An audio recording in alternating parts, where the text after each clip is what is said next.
Hello guys, my name is Angel. Welcome back to a new episode of Dev++. Today we're going to be talking about building a JSON REST API with Go Engine, part 5.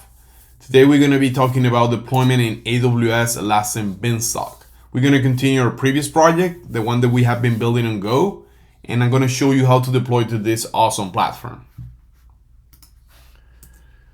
First of all, you know what we're going to do today. First, a brief review of why AWS Elastic Beanstalk as a platform. We're going to continue over our Go project and make the necessary changes to make it work on Elastic. Install the CLI for AWS, setting up the project, creating the project, and deploy and test the project finally.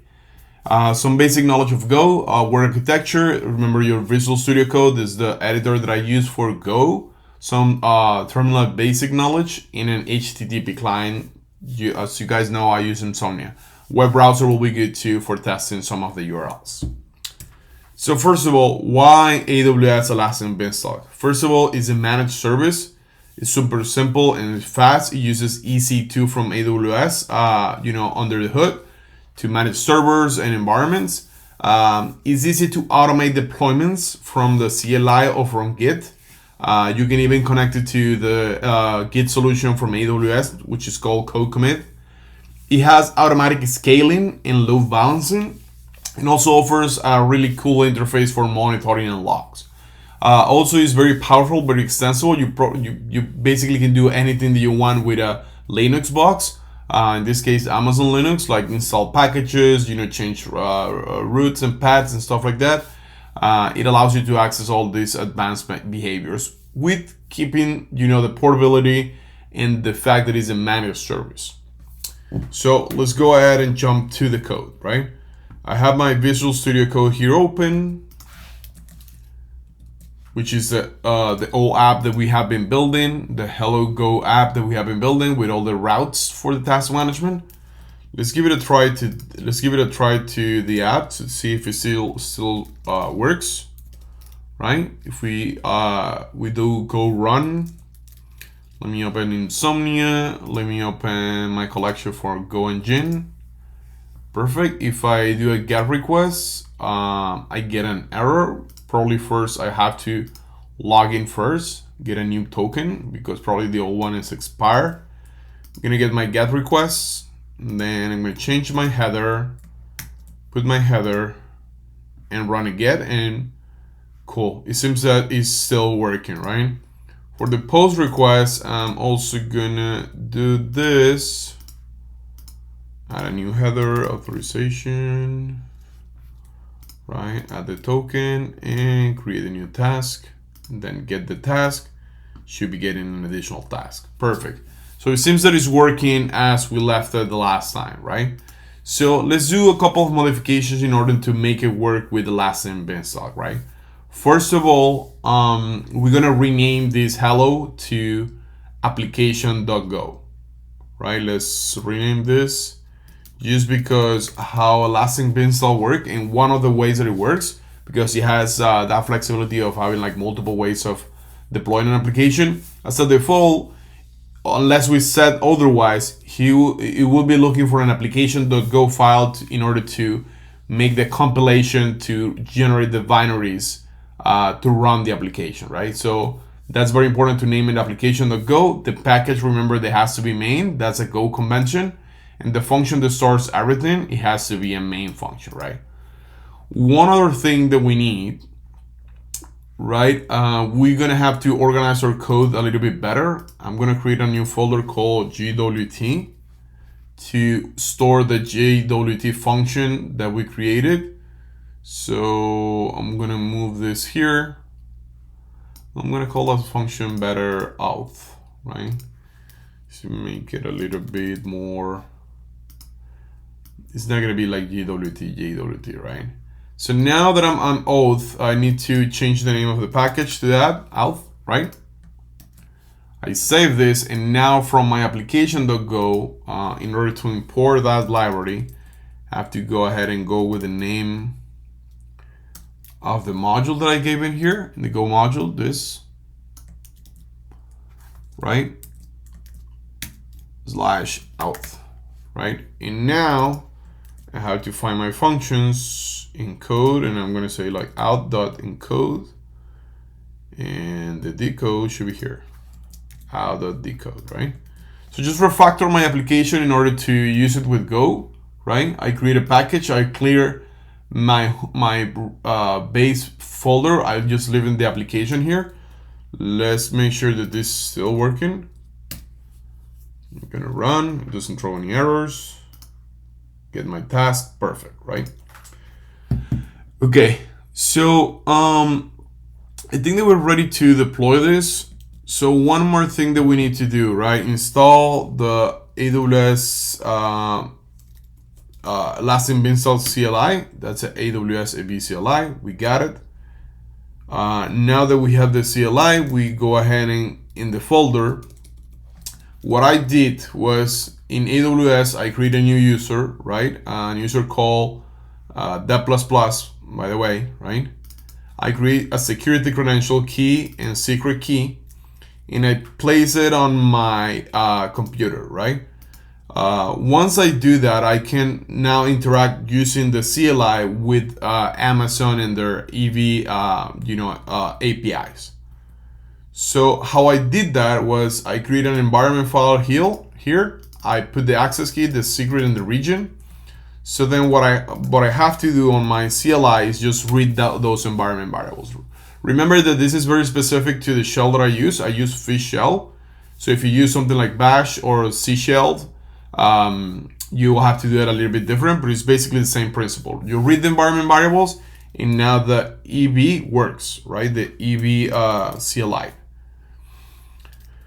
So first of all, let's start our Go application, right? Let's create our Go application. Let's say that we're gonna use US Virginia, right? I'm gonna create a new application, right? I'm gonna call it the same name as the project. I'm gonna tell them that it's a Go application. I don't wanna use a code commit. SSH, I don't wanna use SSH at this moment. Perfect, so I have my application ready. How do I know that? If I do EV list, it's gonna list the environments inside that application, which I haven't created any. So one thing to know about Elastic is that you create this application that is basically like a container for different environments, right? Within that application, you create those so-called environments, right? Basically, those can help you like create different instances of your app with different set of environment variables, right? One use case that is like super common is like separate like your development and production environment. So this is a good way to do it, like creating specific environments for development and specific environment for the production, right? So I'm gonna create a new environment. I'm gonna call this with the same name of the project, and I'm gonna put the branch of Git. So I'm gonna create that. That's gonna take like a few minutes. So I'm just gonna fast forward this. Fine, so we just created the environment. Don't worry if you get an error the first time. Remember that whenever you create an environment from the CLI, it will try to load the code that you have on your local directory to the platform, right? But that code is not ready. We did all the changes that were necessary, but something to keep in mind is that when you deploy from your CLI, the default behavior of the Elastic Beanstalk is to deploy the head of your local Git repository. So if you haven't made a commit and the changes that you have in your local repository is not going to deploy that. So first of all, let's do a commit here. I want to put my credentials into the git ignore file so that I don't commit that, right? Also have the bin folder, which is where Go puts all the compile files, so I don't want to commit that either, right? So I'm just gonna do that. I'm gonna do like a basic commit here, preparing for AWS Elastic Beanstalk.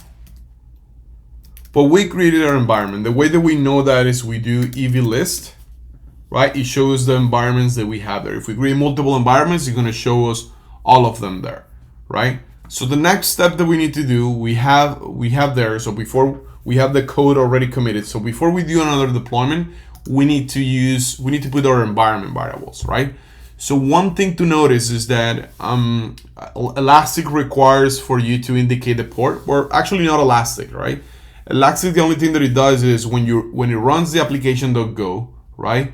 The application.go has to expose the web server in the port 5000, right? So that way the load balancer that Elastic has can redirect all the requests to that load balancer to the port 5000 of the instance, or multiple instances, right? Because Elastic allows you to do multiple instances in the same environment, right? So in order to do that, how Gin works is that we can specify an environment variable to indicate the port, and he's going to use that in order to expose the web server. So the way that we set up the environment variables, we could go to the AWS console on the web, look at the environment and set the environment variables. But right now we're going to do it through the CLI, right? So we use the set env command. We put all the environment variables and we just hit the deploy. This is gonna reload the environment. He's gonna set all the environment variables and he's gonna try to redeploy the current version of the app, right? Keep this in mind, the current version. We haven't deployed the new changes yet. So let's fast forward into this. All right, perfect. We got another error, probably because we haven't deployed correctly the application. So now let's do that.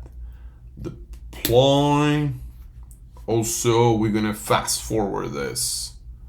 Oh, it's still updating the environment variables. All right, so we already deployed it. We set our environment variables, so let's give it a test drive. If everything works okay, you should see the path from our app, right? Yeah, we get the 404. I guess because we didn't set up any URL or any handler for an empty URL. Yeah, we did it, right? So let's test our application, right? So this is the URL the Elastic Beanstalk generated for our application. So now we're gonna go to our Insomnia app, right? First of all, let's test the login. We replace the URL. We put this login. We send this. Seems that is working perfectly, right? We're gonna take our token. Let's go to the GET request. We're gonna replace our token for this, right? And then I'm gonna change also the URL. If we perform a search, now we get all the tasks, right? If we go here and want to post any task with the old token, now we can do it, right? Let's see, new task to MySQL from Elastic. We send that, we create that, and then in the GET request, we get it right here and there, right? Perfect. So that's as simple as it gets, right? A very simple application, a task list that we built on all these steps now is deployed to production, right?